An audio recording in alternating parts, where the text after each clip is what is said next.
Hello friends, welcome back to my channel. My name is Nestle the Chocolate and I'm here with another tutorial. My beginners, you're gonna have to take a back seat for this one. You may watch and enjoy. This is a pretty advanced move. It is a floor work move, and I've gotten many requests for it because of the way I teach it. I've had a lot of students give me feedback that this has made the most sense to them when trying to learn this move. The move is called booty on a platter. I won't say the name because I don't want to get demonetized. Or FloorJade.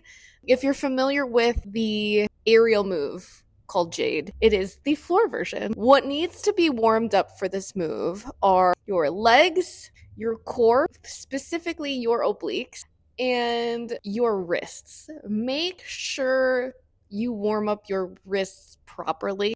I will have some warm-ups available as a part of a longer version of this tutorial on my website.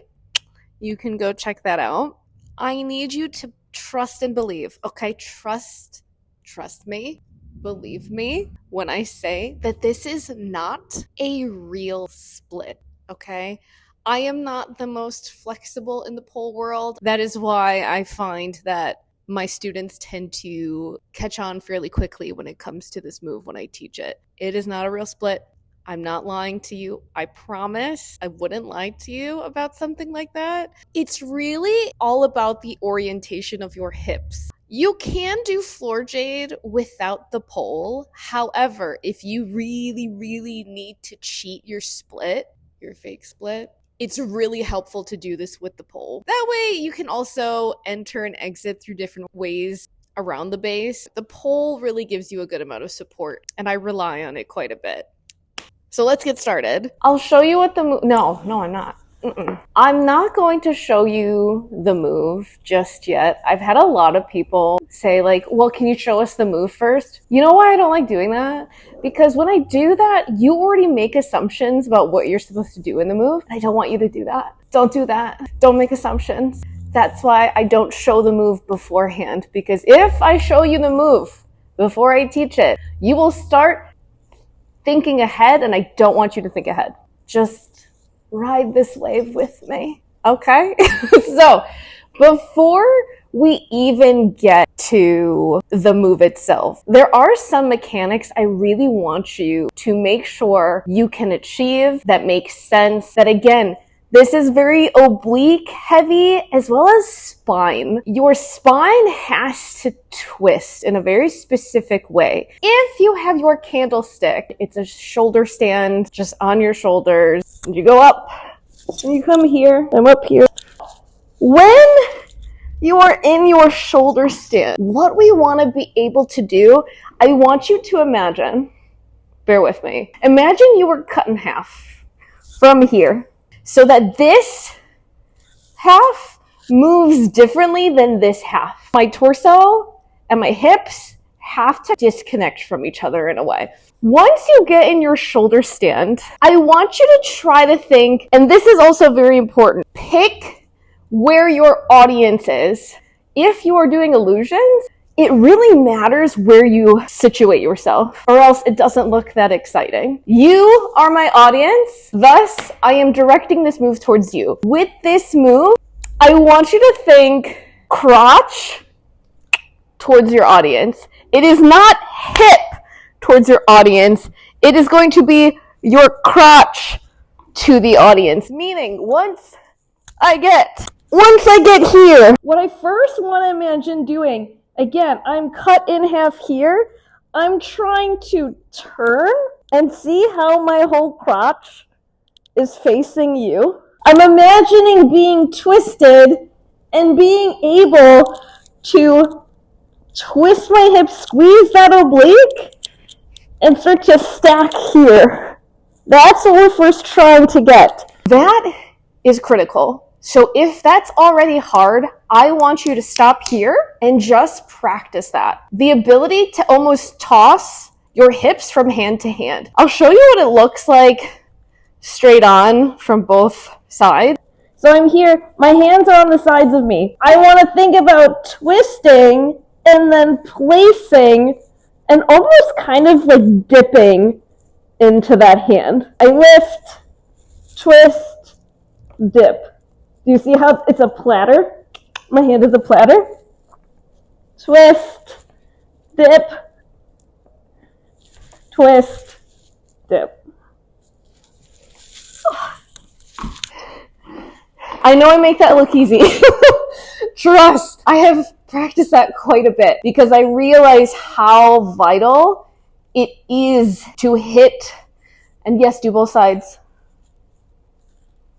If you've been here, you already know. I will say though, I only do jade on my one side. I only practice it quite a bit on that side. This isn't super integral to get on both sides, but I'd say for that drill, both sides. Be able to toss your hips to each hand. The other piece of when I'm telling you to drop your hip into your hand, when I find my spot for this, I would like to think that if this is kind of that shelf, that top piece, I'm not putting my hand in the crook of my hip back here. I'm not trying to like hold it under. It's a platter. If this is your hand as a platter, it's going on. You're not holding it. This is your platter. This is your hand. Your butt and your hips are plopping onto that. You're not trying to hold here. I try to always grab around here. Around here. Because I can't see you, I cannot perfectly direct you as to where that hand needs to go. I'm going to show you what that same move looks like from this direction. I want to think shift hips. Shift hip. Do you see how I'm able to drop? My hip starts to place. So that's your first piece. You gotta make sure that that is first what you are able to achieve. The second piece to this, knowing which leg goes towards you and which leg goes away from you. The leg that is facing your audience, make sure you know where your audience is. The leg that is facing your audience is the one that comes towards your face. I'm going to think about laying back. I'm laying back here. I hold on.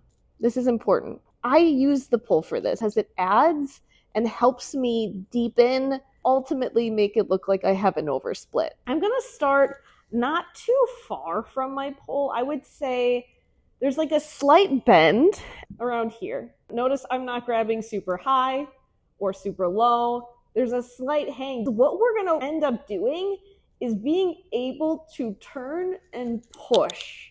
You see that? Did you see it? Did you see how I kind of used that to tip? Pushing, pushing, pushing to tip. Now, this is my audience, my lovely, beautiful audience. I would also say that the pull is probably in line with like the bottom of your ribs. Get up into that candlestick and start to plant. I want to start to turn.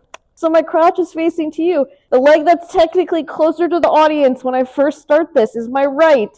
I'm bringing that knee towards my face and trying to drop the back leg.